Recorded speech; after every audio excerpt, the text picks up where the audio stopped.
A paz do Senhor, amados irmãos e irmãs, e a todos vocês aí que estão me assistindo nesse momento. É um privilégio mais uma vez estar aqui com vocês. Hoje é sexta-feira e eu quero, como sempre, deixar uma palavra para você aqui nessa noite. Eu sou a pastora Ana Beatriz Guerra, pastora da Igreja Metodista em Jacutinga, no Campo Missionário, aqui no Distrito de São João de Meriti.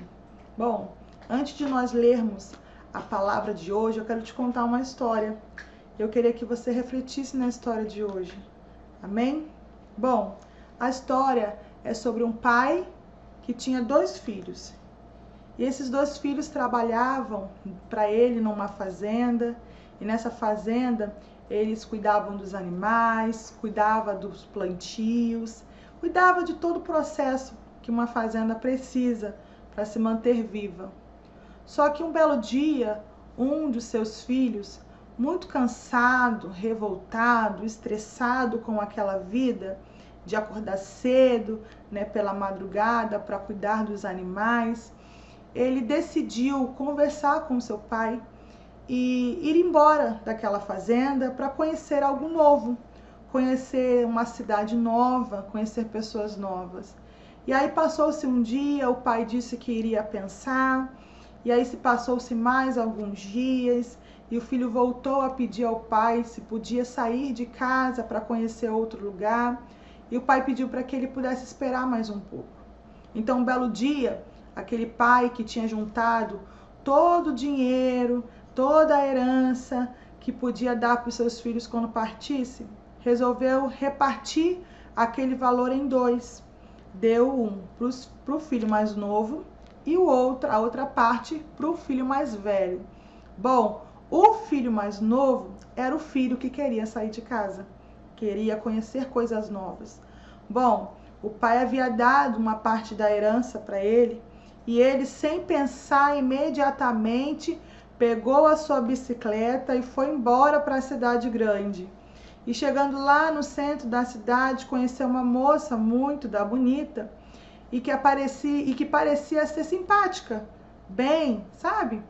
E aí ele, inocente, ingênuo, caiu na tentação do falar daquela mulher, se envolveu com aquela mulher e junto com ela ele conheceu outros amigos, que na verdade não eram amigos verdadeiros. Então aquele jovem que saiu do campo para conhecer a cidade grande, conheceu uma namorada, conheceu amigos, conheceu a bebida, conheceu a droga, se envolveu na prostituição e se envolveu com muitas outras coisas. Teve até que vender a sua bicicleta, porque a parte da herança da qual o pai havia dado a ele já tinha acabado. Então ele conheceu uma loja ou uma casa, que a gente pode dizer que seria uma casa de jogos, um cassino, e ali ele jogou e apostou todo o dinheiro que tinha. E aí, você já sabe qual é o fim dessa história, né? Ele perdeu tudo. E aí, no final de tudo, o que aconteceu? Onde estavam os amigos? Onde estava a namorada? Não estava mais com ele.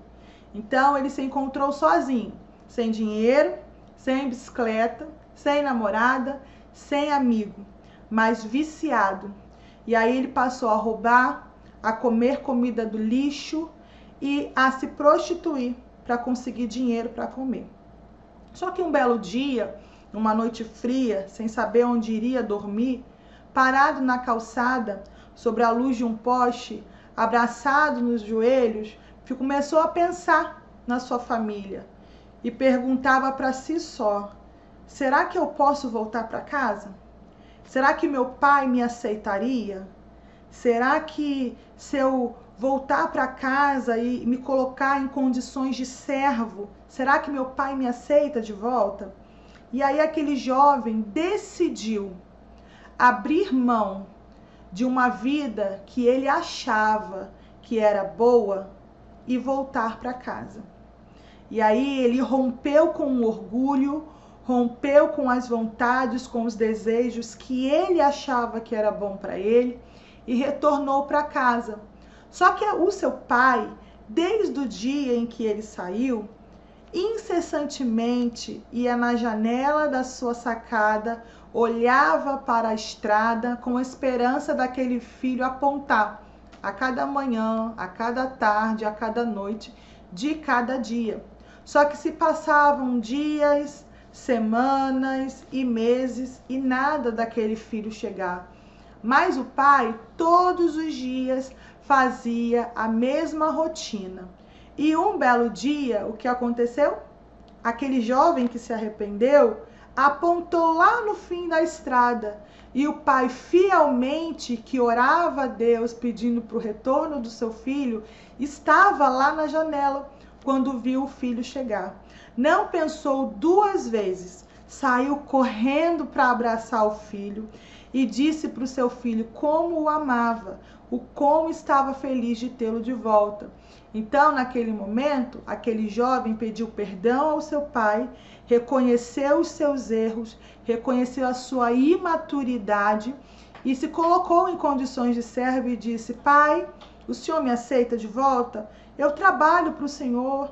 E ele disse: meu filho, fique tranquilo, vamos entrar. E aí, chegando ali, aquele jovem tomou um banho, o pai preparou um banquete. Só que nessa história existe um outro filho, que é o filho mais velho, que estava trabalhando no campo. Enquanto o filho mais novo estava em casa a tomar banho, a se cuidar, e o seu pai a preparar todo o banquete junto com os servos, o filho mais velho no campo a trabalhar ouviu que a casa estava barulhenta. Estava tendo praticamente uma festa, um movimento estranho que não era comum. E aí o filho mais velho perguntou para um dos servos que passava ali pelo campo e disse: ei, o que se passa lá em casa?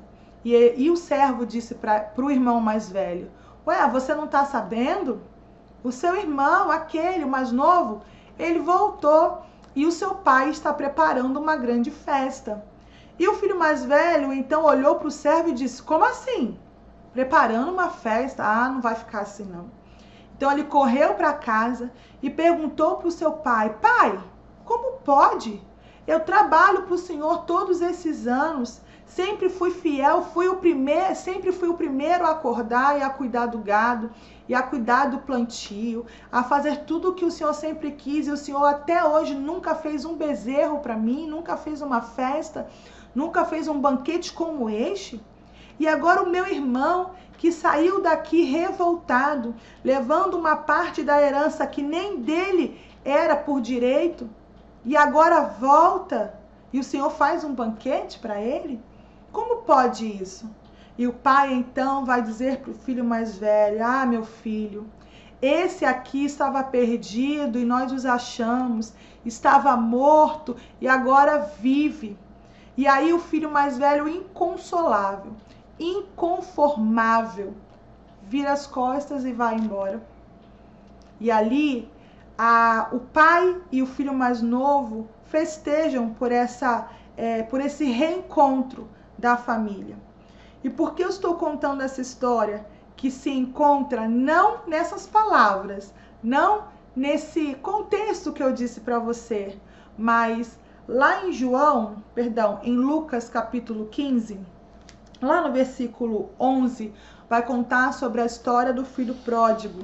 E é mais ou menos essa história que eu contei para você, só que de uma forma que você consiga entender melhor. Você entende? Só que eu quero deixar uma pergunta para você nesse momento. Quem é você nessa história? Será que você é o filho mais novo que tem insistido para o seu pai ou para sua mãe dar algo que nem de direito é seu, para que você possa viver a sua vida? Talvez você seja esse filho mais novo, imaturo, inconsequente, que queira fazer da sua vida aquilo que você bem quiser entender. Será que talvez você seja o pai que esteja esperando o filho todos os dias na janela, apontar lá na estrada? Ou talvez seja um marido ou uma esposa que se foi e que você espera com esperança em Cristo de que essa pessoa vai cruzar a porta e vai voltar a conviver na sua casa? Ou será que você é o filho mais velho que está inconformado de ver que o filho mais novo retornou a casa, que não consegue compreender o quão grande e maravilhoso é ter alguém de volta, que praticamente estava perdido, estava morto, mas Deus o salvou. Quem é você nessa história dentro da sua família? E eu quero fazer você pensar nessa noite sobre isso. E eu quero deixar uma dica para você, para que você possa valorizar todos os momentos que você possa ter com a sua família, com seus filhos, com a sua esposa, com o seu marido. Porque os momentos, eles são sagrados, são recordações que nós deixamos. E eu quero dizer para você que ainda que você tenha tomado decisões contrárias, que não tenha agradado a Deus, mas existe um Deus, assim como aquele pai do filho pródigo, que continua na casa te esperando de braços abertos para liberar perdão para você, para se reconciliar com você e com a sua casa, com a sua família, com o seu relacionamento de esposo com esposa, de filho com pai, de filho com mãe, de irmão com irmão. Existe um Deus que está pronto, disponível e disposto a liberar um abraço de acolhimento para receber você, a sua família nos braços dele. E eu quero mais uma vez perguntar para você: quem é você nessa história? E a dica de hoje é: valorize os momentos com a sua família, todos os momentos, porque a gente nunca sabe quando um ou o outro podem ir embora e nunca mais nós vê-los. Você entende? Então fique com essa palavra, com essa reflexão de hoje, com essa dica de que valorize a sua família, os momentos, por mais simples que sejam. Amém? Fiquem na paz do Senhor Jesus e até amanhã, nesse mesmo horário, eu espero vocês aqui. Amém.